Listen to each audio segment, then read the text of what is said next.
Now, moving on to the takeaways from class lectures, sync and sync activities, reading and viewing materials covered outside of the module materials. I've blended the concealer.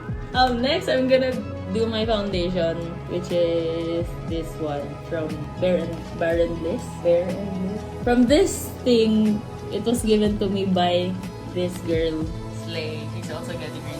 Moving on, so the first material outside of the module materials is elements of literary experience. So it showcases the author, the text, material itself. Literature can be interpreted in so many ways. Like, an author intends this book or their text is to be interpreted this way. It still goes through so much interpretation to the way they write it. So, in the text itself, and then sa readers, how the readers digest their text or their outputs. In the elements of the literary experience, literature is literally an experience and a different experience for every person that is involved in the literature experience. So moving on to the next part of this video, or like the next outside of module materials, I will be discussing the elements of fiction.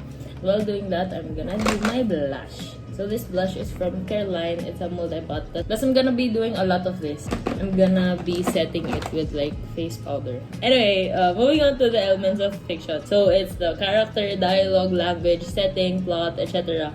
That are the elements of a fiction text or literature, a fiction output. Of course, ang alam natin is all elements of literature or fiction is important. Right? It's what makes a fiction basically. So you would expect na all these are necessary to make a good book or a good fiction output, or just a fiction output, a fiction text. But then I realized, and also Sir made us realize this through the vision out of the corner of one's eye, pwedeng wala yung different elements or like a few or a number of elements sa vision out of the corner of one's eye. The way it was delivered is that super short, but then it gave us so much with that little number of words. And also, the way na walang dialogue. Like, the vision of the corner of one's eye was delivered so well na it didn't even need a dialogue. Like, who would think that way? And who would be able to do something that good? So next is the hero's journey. For me, it was this module epiphany moment. I do already know that, but it was just pointed out, basically.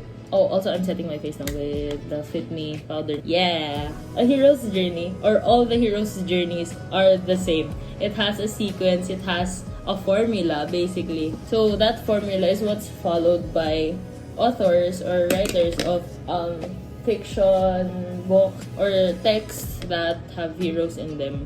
Ang galing pa rin kasi kahit sabihin mong same yung formula and everything, iba-iba pa rin yung kinakalabasan, iba-iba pa rin yung na-evoke na feelings from the audience. So last for this segment was the mystery box game. Unfortunately, I wasn't able to join a group in playing this game. I was one of the secretaries. Now I'm gonna do my highlighter. So the mystery box game, I was just a secretary. Though it was so much fun na nagpapanik yung everyone and you're just there like... It was sad also na I didn't get to participate. Some questions I knew the answers to, so like I could have gotten points and everything. But I did, so overall it worked out. It was just a fun game time, brought the class together, and I think everyone had fun. So that's it for the mystery box game insights. So now I'm just blending the highlighter. We're almost done! I'm also almost done with my makeup. I'm just gonna do my eyes and then lipstick, and we're done. So next, I'm gonna do my eyes. I'm gonna curl my eyes now. The next question is, how do you see your learning and insights from GELITWO contributing to your development as an individual and member of society? I guess overall, the learn are like on social issues that is experienced by, of course, the world. In terms of real-life application, I guess na people are what they are because of their culture and their environment, like the post-colonialism theory, and also diaspora, and etc.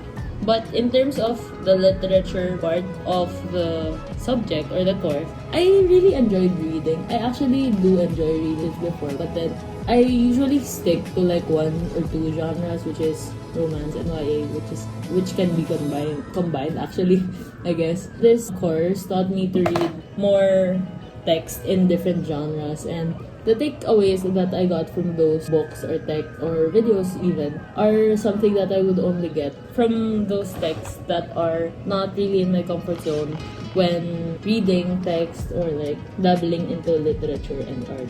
You get more knowledge about society, but also within yourself. Oh, I should be exploring these stuff also, not only reading and dabbling into activities or like books or literature that are familiar to me, because I would not grow if I don't find ways to do so. So next, I will be doing my Maybelline mascara.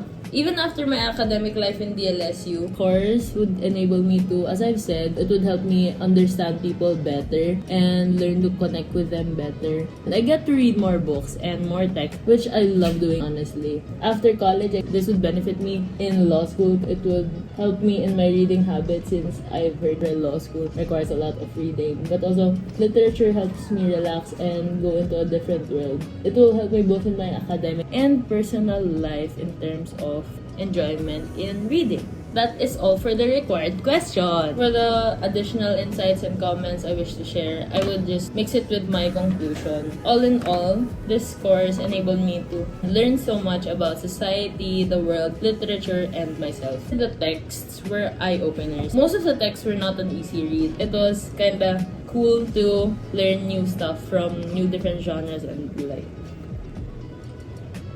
Overall, I really enjoyed this class, and Sir was able to make it so much more fun. And also the activities, the bank point activities, helped us retain what we have learned in the modules and the activities that we have done. So that is it. Thank you so much for watching my Get Ready With Me.